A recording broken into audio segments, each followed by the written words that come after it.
అలర చంచలమైన ఆత్మనందుండ నీ అలవాటు చేసే నీ ఉయ్యాల అలర చంచలమైన ఆత్మలందుండని అలవాటు చేసే నీ ఉయ్యాల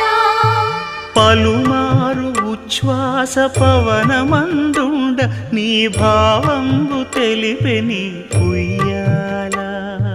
పలుమారు ఉచ్ఛ్వాస పవనమందుండని నీ భావంబు తెలిపే నీ ఉయ్యాల